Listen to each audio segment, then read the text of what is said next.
Well, I'm glad Elizabeth has found something to do and Yeah, found her niche, she has. or found herself maybe, I don't know.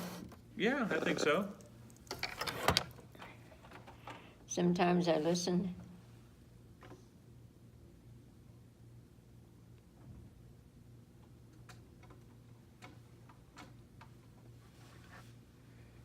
What you looking for? Oh, the heater. I was wondering what else was connected over What the there. other plug was? Yeah, Yeah. You want the heater in or out? I won't want the heater in, but the radio off. There you go, radio off. So you turn 100 years old in 2 weeks. I will. Wow. You know, after 7 children, it's amazing that I'm the only one left, and I can't figure why.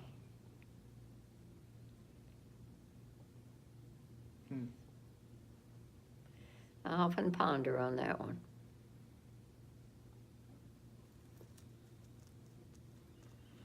Probably never know. I was gonna say, what's your best guess? I don't have any. I don't have any. I don't know.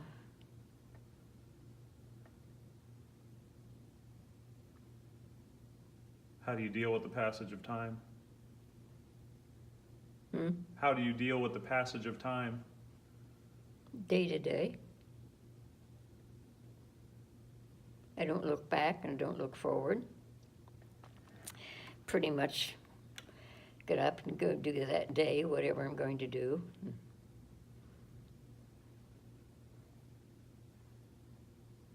Mhm. It is what it is. And all I ask is that when I die in bed. I don't want to go to a hospital, to a nursing home, anywhere. I just want to die in bed. Whether that'll ever come to pass or not, I don't know, but I think you've earned that right. oh, I've been so blessed and not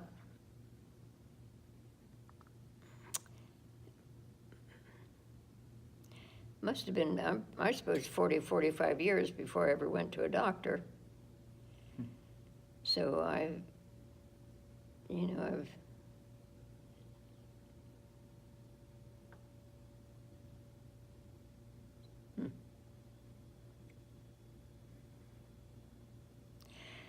I've seen many, many, many things. If I've tried to write some of them down, Jim says, write your history down of when you were born, and I can't remember. He said, just try. Are there any notes around anywhere you could look at? I said, well, I suppose somewhere. He said, well, then do it, try it.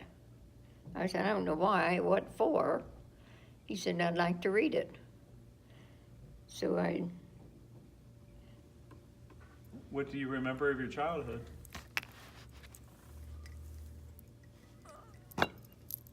What do I remember what? What do you remember of your childhood? My childhood? Yeah. Oh, a gang of us playing outdoors till 7 o'clock till we could on Park Street. I've written this much. But I don't know when I stopped, but I know I've got to continue with it.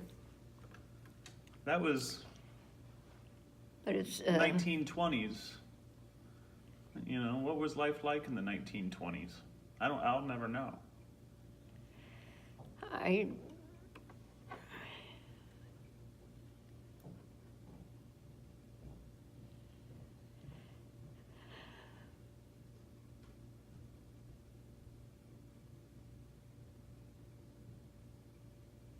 think I remember most about Mother. She was an avid reader, and with 7 kids, you never got time to read.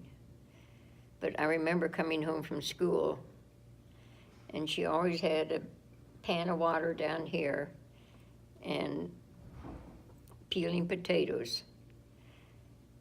But if you look closer, she had a book underneath her seat. And when she heard one of us coming in, she'd sit on the book and pretend like she was peeling potatoes. Hello? Hi. Oh, Hi. Is that for tonight? Yes. You know what it is? This is Andrew Peters. how you doing? Hi. This is Sue Redmond. Nice to meet you. Did you bring your treats for tonight? These are pizzelles. Pizzelles? Yeah, you know, these Italian cookies. Would you like one? They're chocolate or vanilla. Who used to make these? Somebody did. Me. Would you like one? I'm good, thank you. I'm taking them downstairs. Oh, boy. Yeah, I'll tell them to hold you one for tonight. You Oh, know? they're good. Well, thank you. Mm-hmm. Yeah, You okay. can do lots of things. Well, I hope so. Well, I can't do what you do. Well, you can do things I can't do. I know. So there you go. I don't know about that. I'll see you later. Okay. I'm gonna check to see if I got any diapers to deliver in here. I wonder how in the world you make these. You buy them at the fair. But that's the only time you ever see them. I've never had one. Good. So you remember your mom sitting on books, huh? Mm-hmm. It's bright and sunshiny in there. Okay. Mm-hmm. And then every Monday night, she and Mrs. Snyder, a friend of hers, would walk downtown to a movie. That was probably the only time she got away from the kids, from the 7 of us. And then we had streetcars. If you wanted to go downtown, you go down to the corner and pick up the streetcar. Hmm. And then on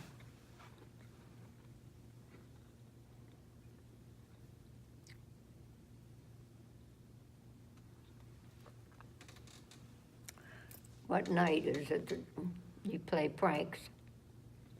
Halloween? Is Beggar's it Night? Halloween? Beggar's Night? We used to go down to the cemetery, at the entrance of the cemetery, and that was where the streetcar took his wire or cord or whatever it is and put it at the front so he could go back or go. And we used to go to the cemetery, and while he was trying to change over, I don't know what we did. We did something awful. I can't remember. It's been too long ago. But I remember going up to the entrance of the cemetery and waiting till the streetcar got there. And while he was changing that cord or wire or cable to the other end so he could go back downtown. I think we got on the streetcar and hid behind the seats until we got down to the middle of Main Street where he stopped to pick up passengers. And then when he was out changing his cable, we'd get off the streetcar. So I don't think he ever knew we were ever down there. Hmm. Then we used to go over on Reber Avenue and dump over their outhouses. One time there was a man in there. And did we run? Whew. What did he do? It was fun. Then, You dumped over an outhouse with a man in it? yeah. How old were you when you did that? Oh, Lord, I don't know. 15, 16. But it was a short street, and our playground was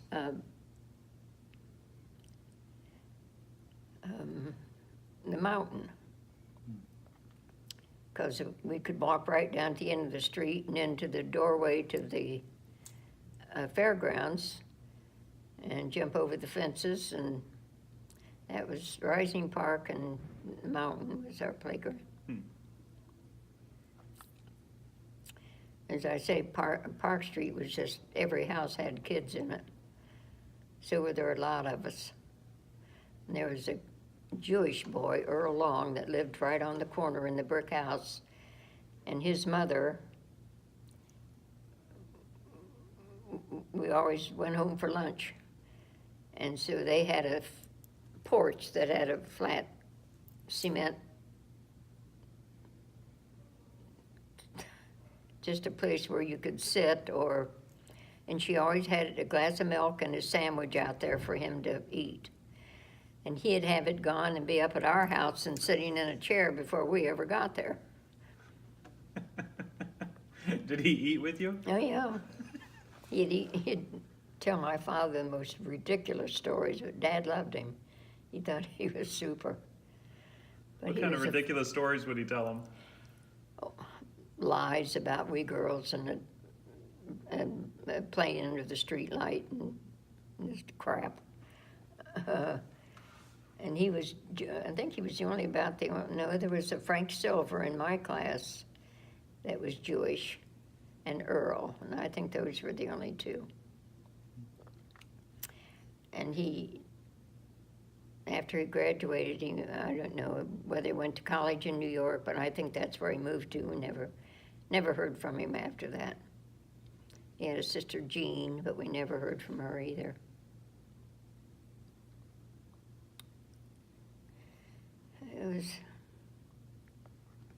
There was a lady that lived down the street, on the other side of the street, and kids would tease her unmercifully, and she had I don't know, there was wax paper up to her ear. She was deaf. And whether that made her hear better, I don't know. But, it was pitiful, some of the boys that did things to her. But she was a nice lady. We used to go visit her. And I think that was about the only house that didn't have kids.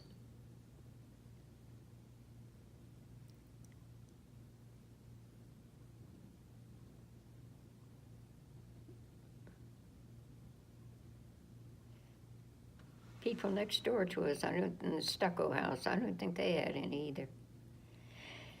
But it was fun. It was growing up time, and Markwoods lived catty corner from us, and they had a cottage next door to where we did at the lake, and they had 7 kids. Of course, there were 7 of us, and Dad built the cottage probably 1920, and so we spent every summer up there, as did the Markwood kids. And there was a cornfield across the road from us, and all 14 of us would go in there and play hide-go-seek. And see, it was just good times, fun times. Did you have a car? Did you have a car? Car? Mm-hmm. We had a boat. No car. We took the boat out every morning. Mother'd make sandwiches, and we'd be gone all day long. Just row around the lake. And there were kids across the canal, lived in Columbus, and they had a cottage. I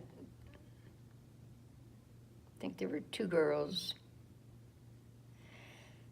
But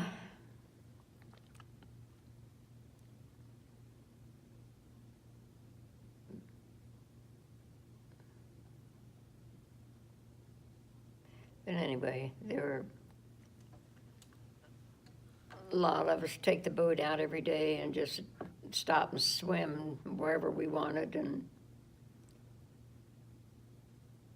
we used to swim from Summerlin Beach across the lake to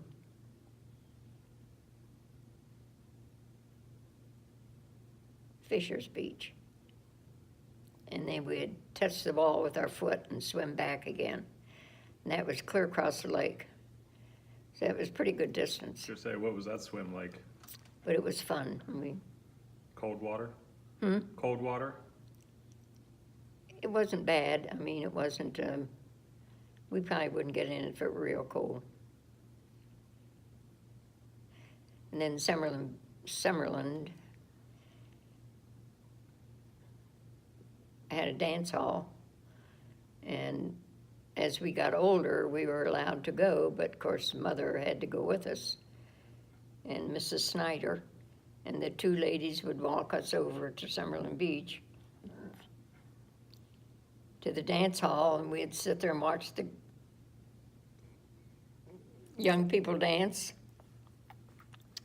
As we got older, we could do it too, and there were enough guys over there that would ask us to dance, but we weren't allowed to go out of the dance hall with them. We had to stay in there. It was, And why was that? hmm? And why was that? Why? I don't know, that was the rule, and that's what we did, but there was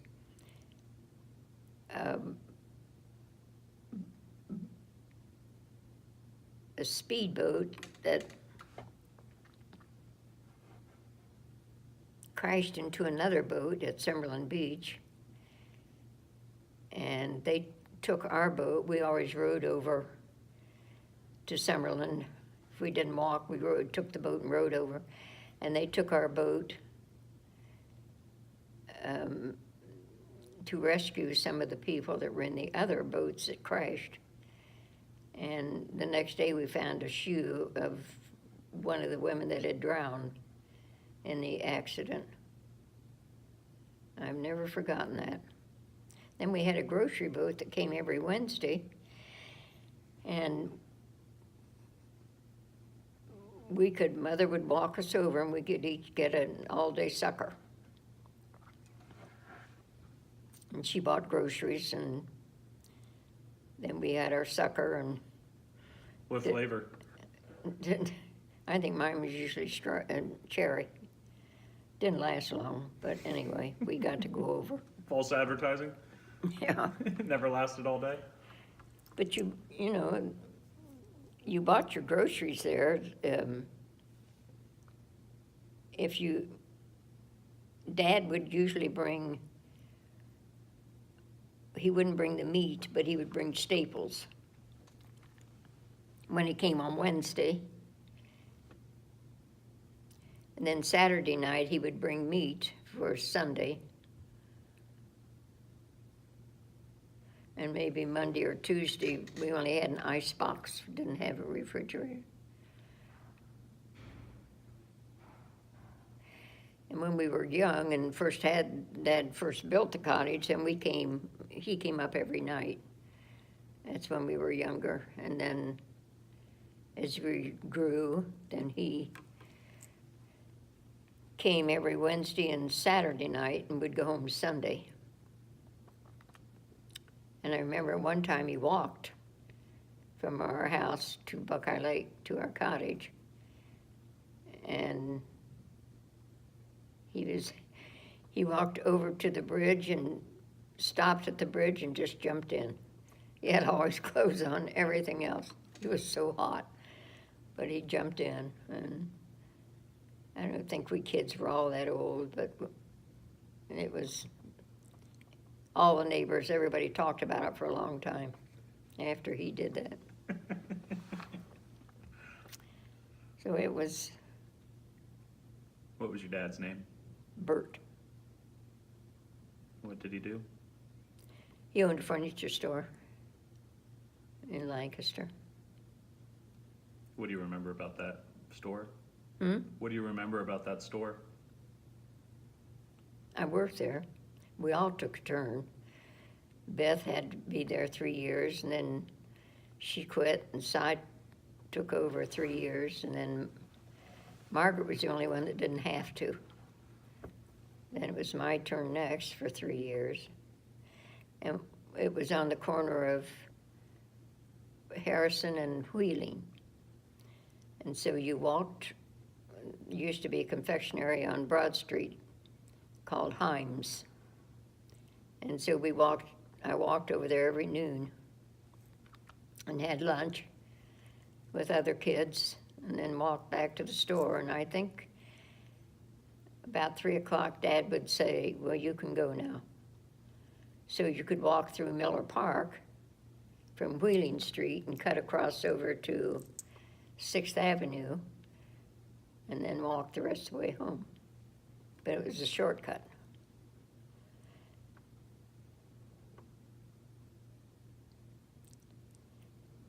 Did you enjoy working there? Yeah, didn't do anything. I dusted every morning, or you dusted and kept the furniture clean. And then Dad had a sewing machine back in the back where I sat, and you could do whatever you wanted with that sewing machine. Usually I had a book I would read. But some of the sisters who took a turn could sew on the machine. And then when Dad would sell something and they would charge it, and then in a month, if they hadn't paid anything, he would send Jenny and I out to go collect the money. Of course, we never got any. Nobody ever paid. But we did. And there were good neighbors around there. We used to sit on their porch and visit. Wasn't always we were at the store. But I think 3 o'clock, Dad said, well, you can go, and we walked back to Himes on Broad Street. It's where all the kids gathered, so you always knew somebody was going to be there. And then we would walk home.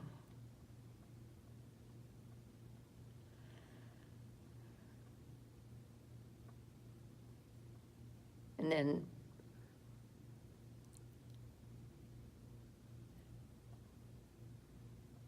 I didn't think any of us went to college.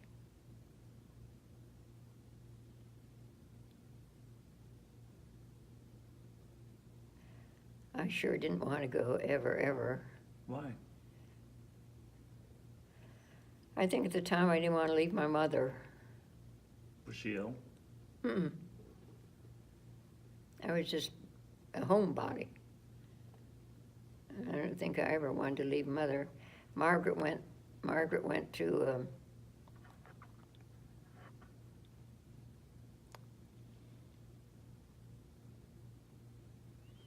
some kind of a school in Columbus. I don't think it was a college. Maybe it was a 2-year college or something, I don't know. I remember she did. And Beth got married. And Cy worked as a librarian in the school system. I think she did, after she married P.I., she did, and the kids were a little older, she did that too.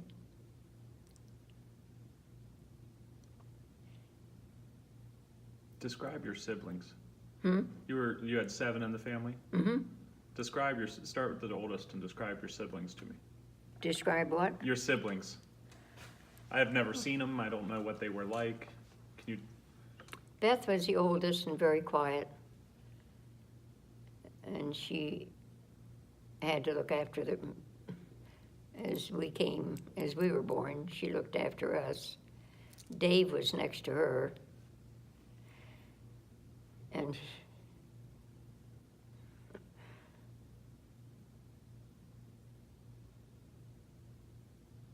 I think when he was 16, Dad bought him a roadster.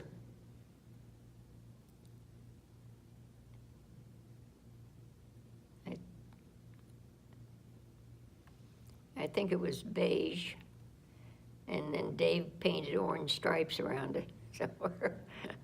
We thought it was funny.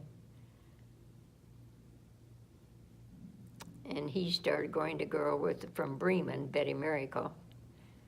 And it was on a Christmas day they were married.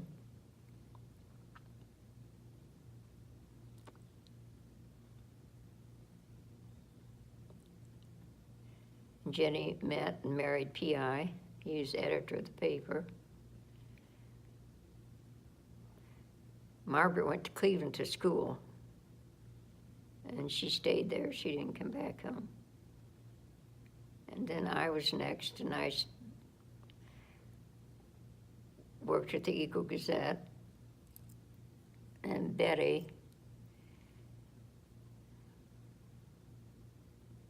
she was going with Miles Contasta, and then he was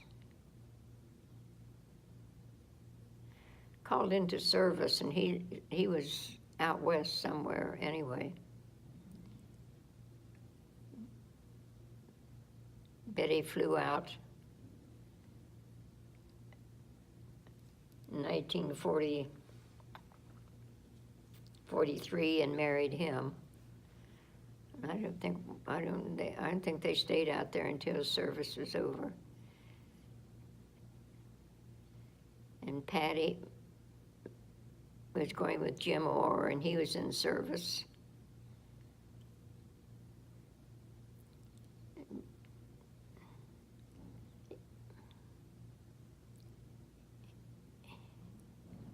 I think he might have been from Granville, and they had a cottage back of the yacht club over on wherever it was. And she married him, and they lived in the cottage in the summertime. Oh dear.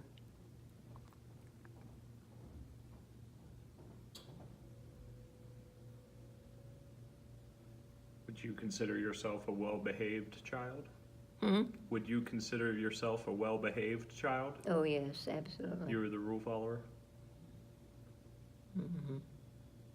All of us were. We weren't. We had a dad who had red hair, and he ruled the roost. So we didn't do much. Even pushing over outhouses? He had a garden on the west side, and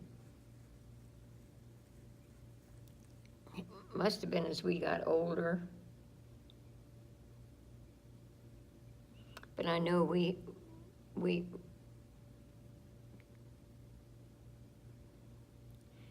would close the furniture store and then come home and pick us up and take us back to his garden. It was over on the west side.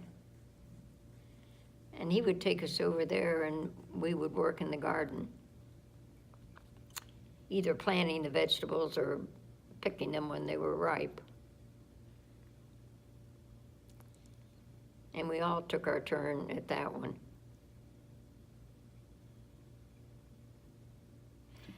And Mother never, I mean, it was her place to stay home and take care of the kids and do the cooking and the cleaning and so forth. And so I think, if I remember, the only time she went out was Monday night with Mrs. Snyder. And then Mrs. Matt, who lived down the street, had an only child, Mary Louise. And she would come up in the afternoons and visit Mother, and they would sit there and talk. And those three ladies were just exchange books all the time because they read a lot. And Matt's had a cottage at the lake too. And Mary Louise had a canoe. And so we would be out in the lake all day. And I think Dad had to buy us, each one of us, about 2 bathing suits a summer because we lived in them.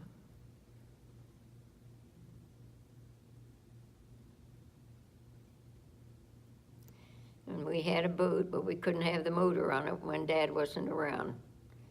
He would put it on when he came home on Saturday, and we could use it on Sunday when he was there. But then he'd take it off before he came down here to work.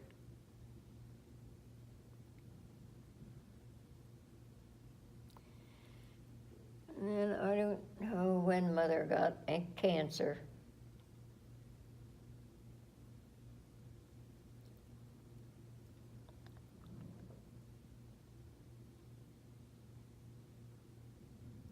She died in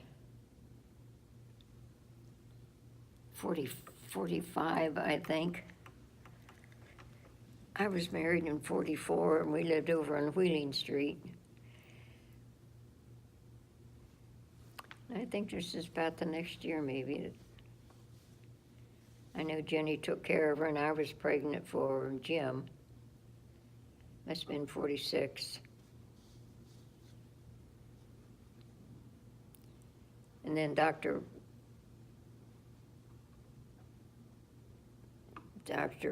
what was his name? He was my doctor in Columbus.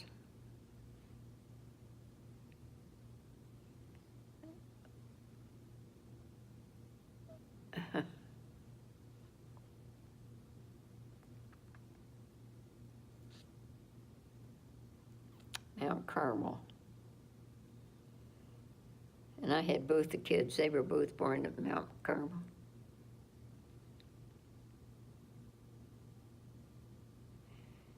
We lived on Wheeling Street. And then in there's a school teacher at South School, Miss Shine. And from all I heard from her, I did not want Jim to have her. I think Jim did start out South School, maybe.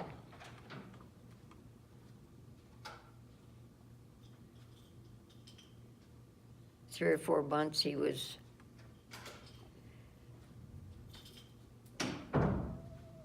but I decided he was not. I think she had a paddle, and we had his pediatrician lived in Columbus, and he said, just keep him out of school. Don't let him go. So we did until the superintendent came and said, you have to send him. So with that, we decided we were going to move. We weren't going to send him back to her. So we bought the house on Allen Street. There was one on High Street past the fairground, past the Rising Park, that we could have bought, but then we didn't want the children to walk clear over to North School on High Street. And there was this one for sale that we bought on Allen. So we bought it, and Jim went to first grade there.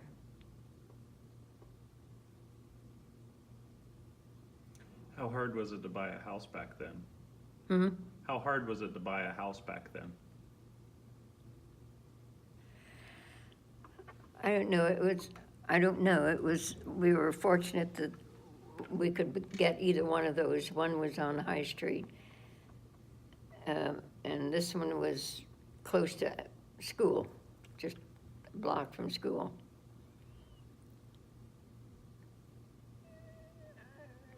So we bought that one. And rented the house on Fifth Avenue to, I could remember their names.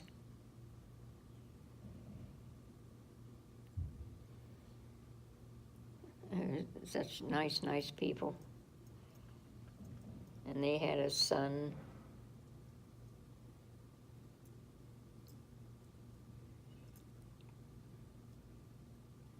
He's younger than Jim, and I must have given that kid a lot of Jim's toys because Jim has never forgotten it. And I gave him his books and his toys and his trucks. I can't remember that I did, but Jim said I did. And they eventually moved away. And we had the house when your grandparents moved next door. We were all sitting on the porch, and your Dodie walked up on their front porch. Never saw her before, never heard of her. And she yells over, "Hi, well, how are you?" You know how friendly she was, anyway. And so she went on in the house, and pretty soon she came over and sat on the porch steps and talked like we'd known her for umpteen years. That's how we got acquainted with she and Bill.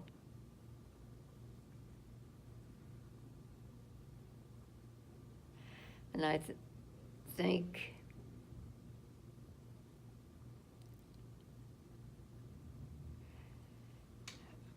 it was a microwave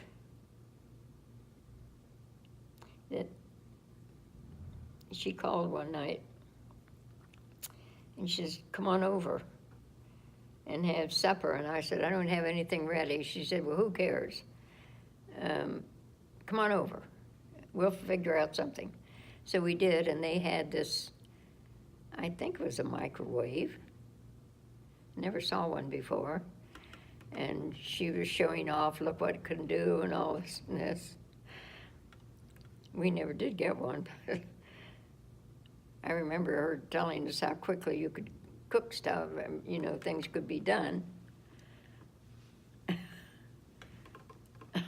She was something else.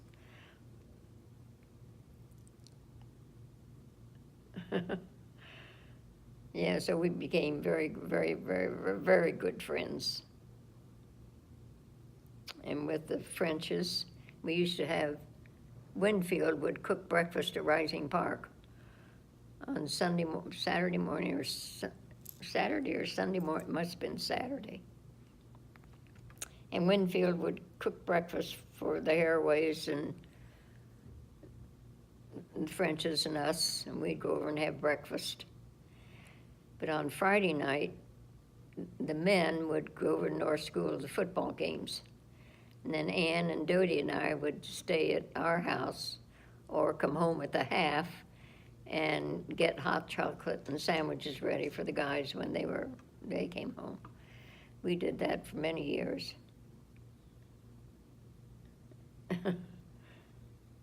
You often refer to sandwiches. Hmm? You often refer to sandwiches. What? Sandwiches. Yeah. Whether you were a kid or football games. Oh, yeah. What kind of sandwich did you make? Usually I had tuna fish on hand because I loved it. But it was either peanut butter and jelly, tuna fish, ham salad. Whatever was on hand.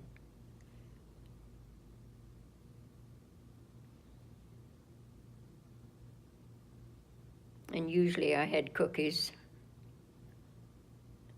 in the tin.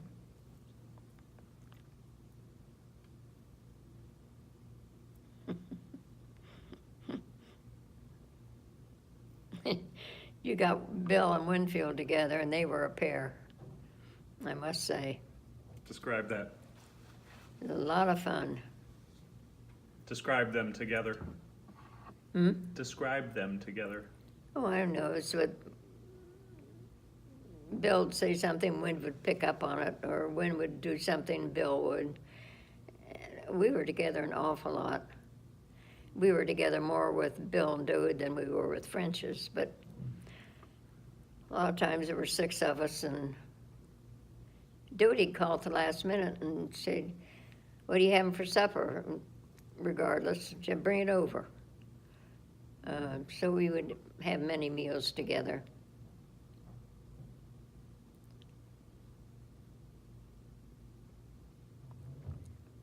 I think I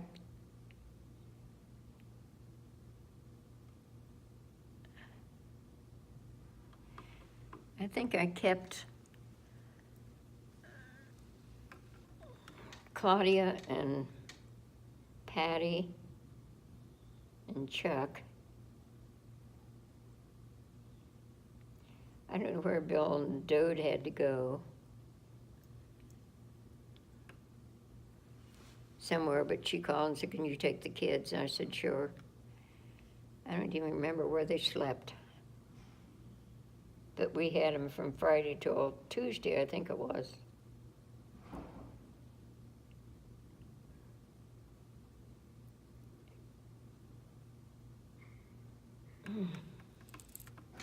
What was that like?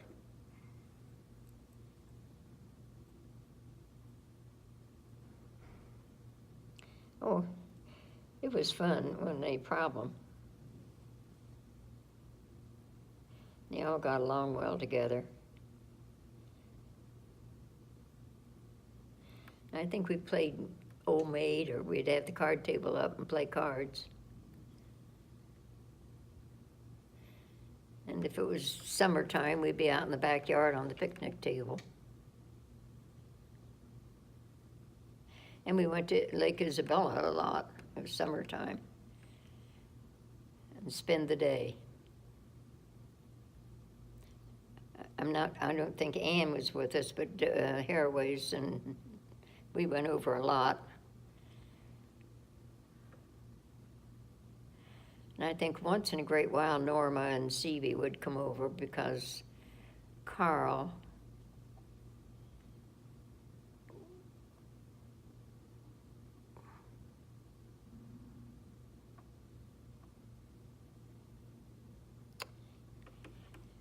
he worked over there. What did he do? And I don't remember. But he had something to do with them.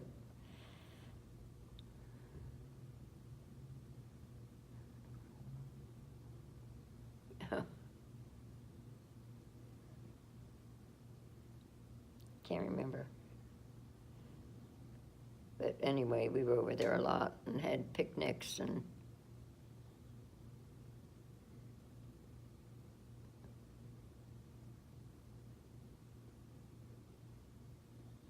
yeah, they were good summers.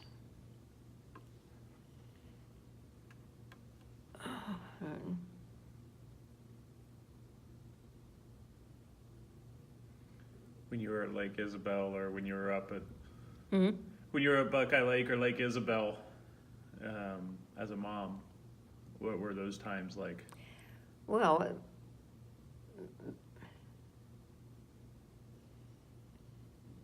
shoot, Buckeye Lake.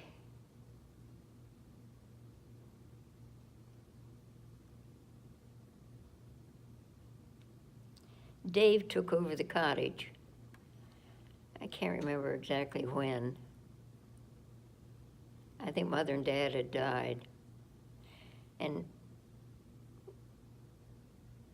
we kids hadn't been up for a long time. We were too busy raising our families down here. And so Dave and Betty started going up. And I don't recall our going up anymore, but neither did he pay us for it.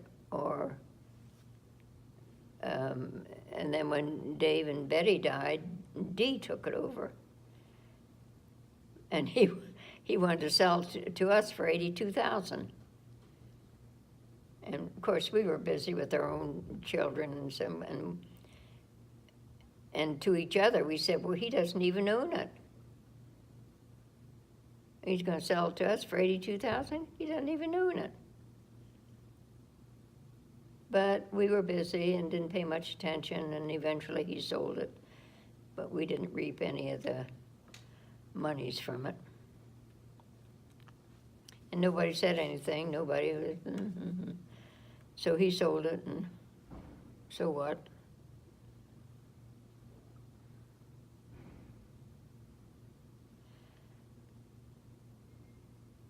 But they were great years with, our growing up years and having a place to go every summer. Instead of going on vacation, we went to the lake. And as we grew older, then we went to the dances at Summerlin Beach and the big park.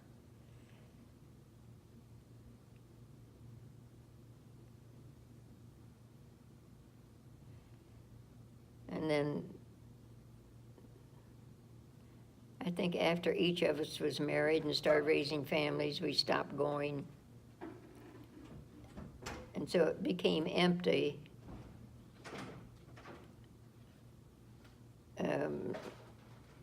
3 or 4 years probably before Dave and Betty decided they were going up and spend the summers. And we didn't care, we were busy, so I think when they got through the cottage, they just sold it.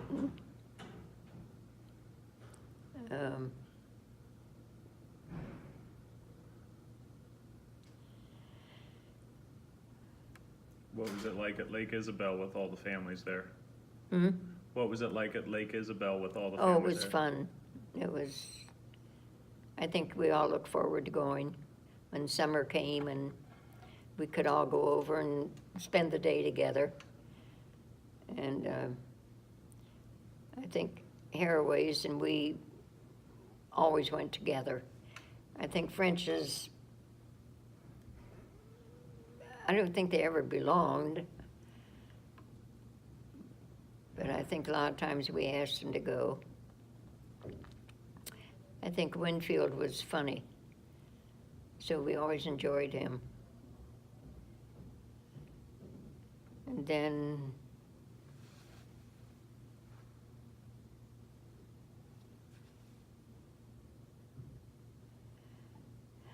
Dodie had the store and we had the drugstore. We'd meet for lunch at Hickles.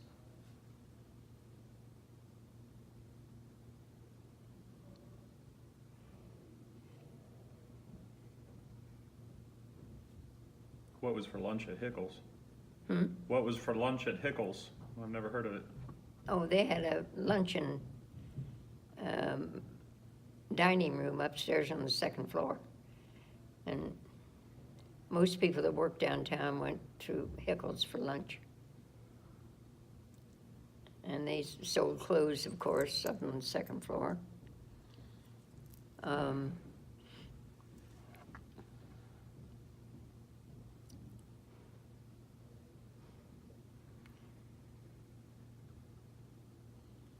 was trying to remember what year we closed, and I think Dodie and Bill closed shortly after.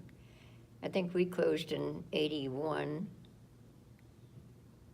and I think they were,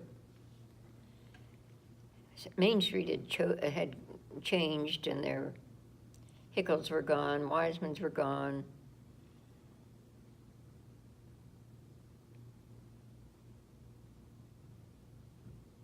And it wasn't like it used to be. I think we rented the store to Bookstore, Lancaster Bookstore. And then when they moved out, we rented it to somebody else until it was after Harold died that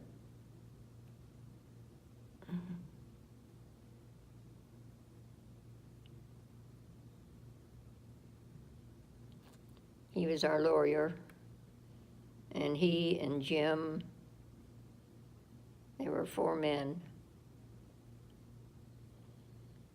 And they came to the house and said that they thought I should sell the business and the store and the building. I think that was at 1990.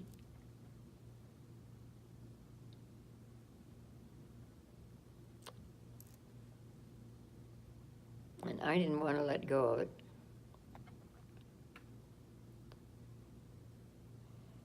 But they all thought that was the best thing I should do. I had a lawyer, who was it? Chuck Reed? Dick Reed? Chuck Reed. And the guy that lived,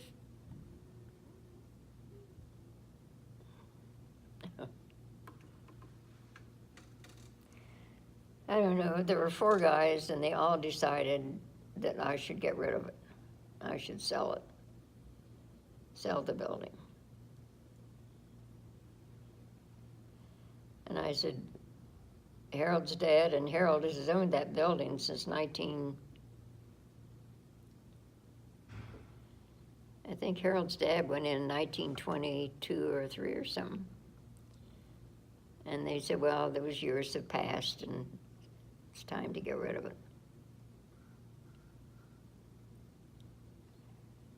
I don't know who I sold it to.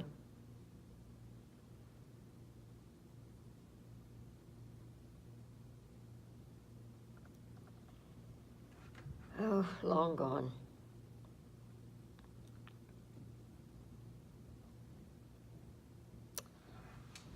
And I think I went up to visit Jenks in Michigan she said, what's the what is that on the back of your heel, your leg? And I said, oh, nothing, it's just, I don't know. She says, I think you better have a doctor look at it. And I said, what for? She says, I think you should, that's all. So when I came home, I had Dick Reed look at it. He said, lady, you've got cancer and you got to go to the hospital. I said, what for? He said, for surgery. Those were trying times. I never knew you had cancer. So I did, and I had surgery. It was in the summertime. I knew I was on the porch. Some woman came in and stayed with me. I can't remember her name.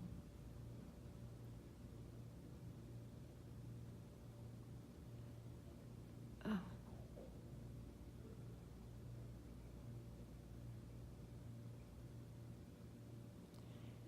I don't know. Did you still have kids in the house at this time, or were they, when you had cancer, were the kids gone, or? Oh, yeah.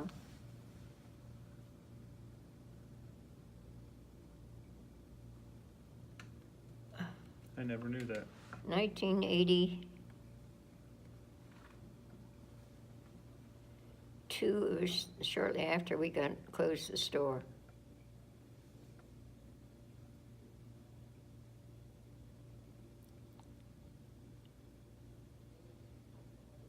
I had a nurse that came in and lived with me and took care of me. And then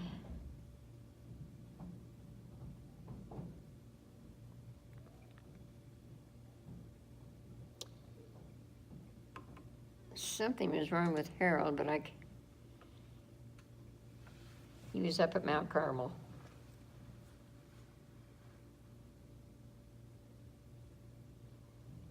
And I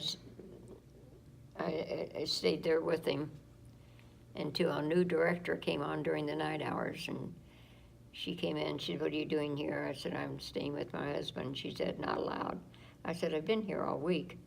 She said, I'm the new director, and out you go. I said, it's 3 o'clock in the morning. Out. So I drove home, and then I went back every day until he was out of there. And then we took him to the nursing home on the way to Columbus. I forget the name of it. But he had a big black man that was his nurse. And he brought him down in the ambulance, and he said, I'm going to stay with him. I said, I don't think you're allowed. And he said, I'll see about that. Well, of course, he wasn't allowed. So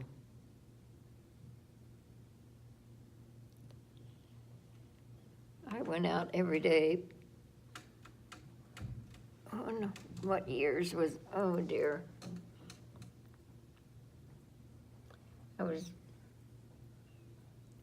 I'd go out every morning at 8, and then after I'd get him to bed at 9 at night, I'd come home.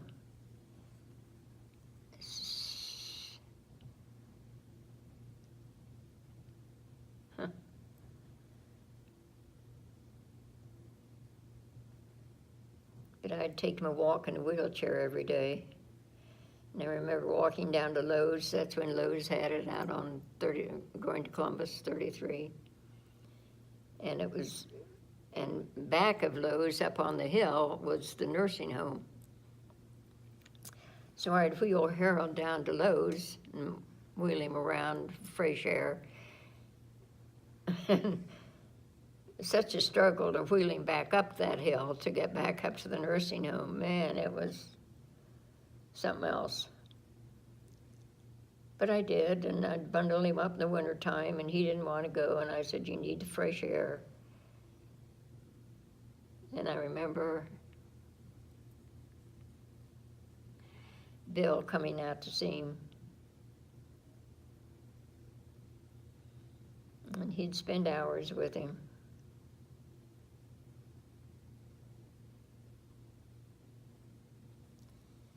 Oh, when did I bring him home from there?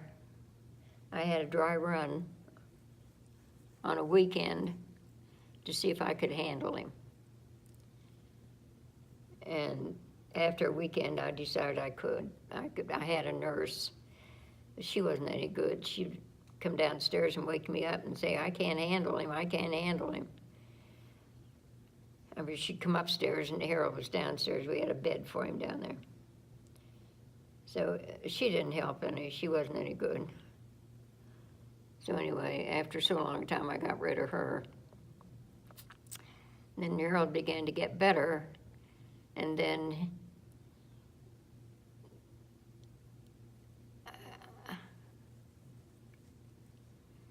I don't know.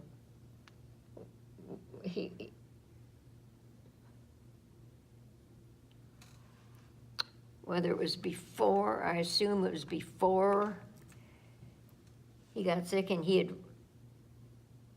had run out on East Allen Street. He'd open the front doors and run out and say I was trying to kill him. I had a gun. I was trying to shoot him. Thank God nobody heard him at 3 o'clock in the morning. But I'd go to the phone, call Jim, and I said, you have to come. So he'd come down to get him out of the middle of the street and bring him in the house and get him back into bed. And then he'd stay an hour or two, and he said, do you want me to stay longer? I said, no, I can handle him. Oh, that was horrible years. I can't remember how long we did that.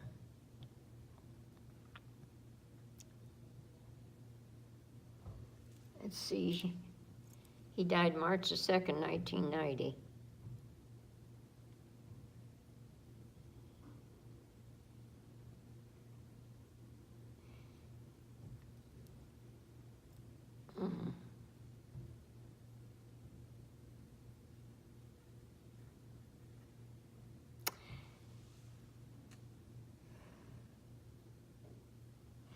I had him, maybe it was before I sent him to the nursing home. Anyway, he would fall out on the porch. It'd be summertime, and he would fall, and the people that lived next door kind of kept her eye on us. And she was a nurse, and she kept running over and get him on his feet and take care of him. And then I'd walk him out in front up to the corner, and he'd fall. She'd be there ready to get him back on the porch. Very good neighbor. Now I don't even know who lives there. But those were trying years, and I don't want to relive them.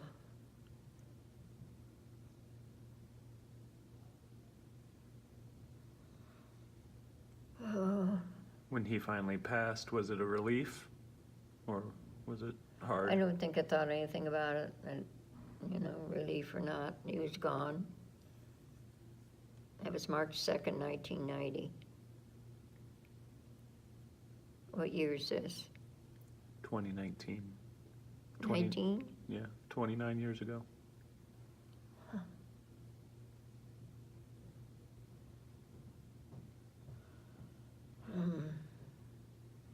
Long time ago.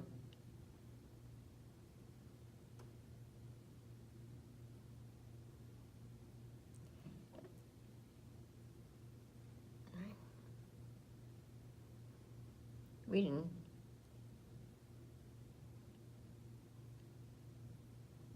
Oh, jeez.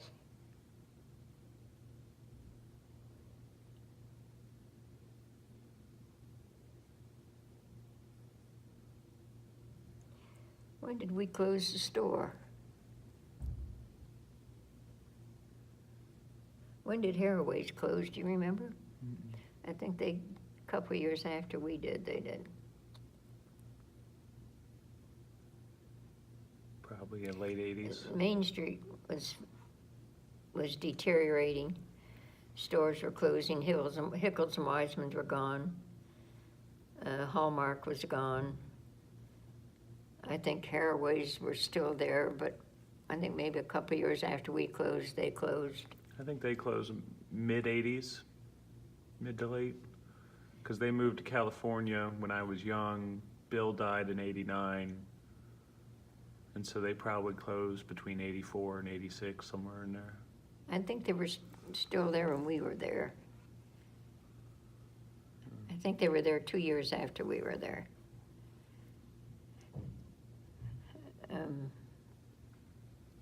Main Street was just going by the way of all other main streets, and businesses gone. So I kept the store. I don't know what year Jim made me sell that.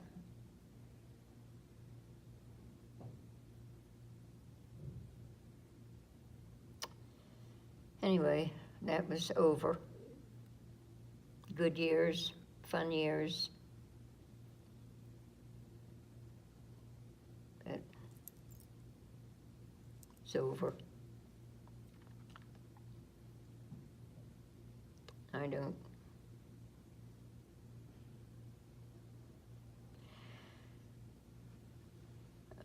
I started volunteering then, after I was at North 10 years, South 10 years, and the Sherman House Library.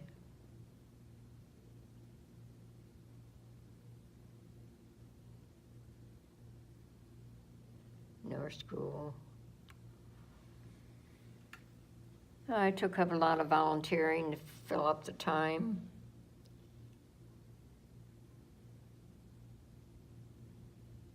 And then I got into baking cookies about every day. And there were neighbor kids that lived across the alley, and they'd come over and sit on the steps and ask if they could come in and watch me bake cookies. They were little. So anyway, had good neighbors, and it was fun. Now I don't know a single soul. I know Barbara across the street. I don't know the people next door or the next door. Don't know anybody across the street but Barbara.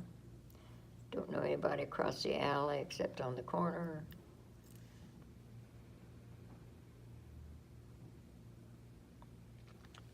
But I had my books. And Jim, and he was down about every day, and it was... Jinx came down once a month. She went back to Michigan. She tried living here a year. It didn't work out. She was unhappy. She hadn't sold her condo. Her friends were up there. I said, for Pete's sake, go back. Go back where you belong. So she did. And she was a school teacher. So she subs up there, which is good. And she has her own life, so stay there. So I see Jim all the time, and I have a good life. I think the only volunteer work I do now is, I think I've given everything but the church. What else was there? Well, North School and South School and the library and Sherman House.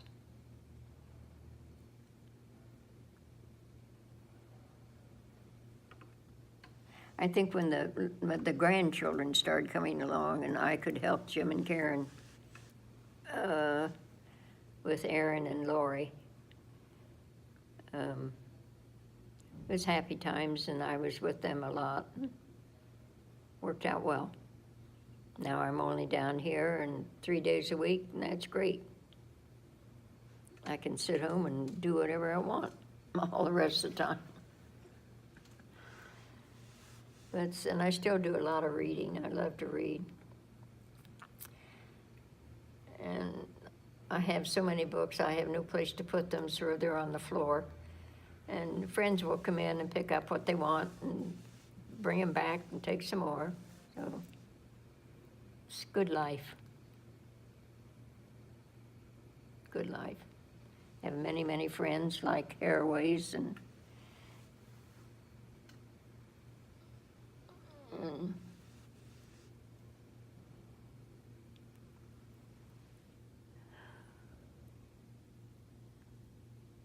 But you know, there's not one single soul left that I used to pal around with or be friends with. What's that like? Everybody's gone. Everybody's gone. I think Joe Glockner was the last to go. But you think of the Fitzgeralds and all we had in the Twig, there's no one left. No one. So you have a lot of memories and you think a lot. And the only school friend I know lives in New Mexico. We talk on the phone every once in a while. But there's no one to share, no family, no one to share anything with. It's gone. So you have your kids. What a blessing.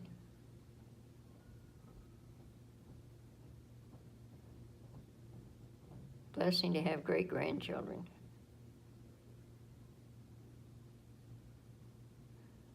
But I've lived a good life, and it's been good. You have books and friends. What else is there? Nothing. And I'm glad I can come down here and sit 3 days a week and get my reading done. Because I wouldn't do it at home.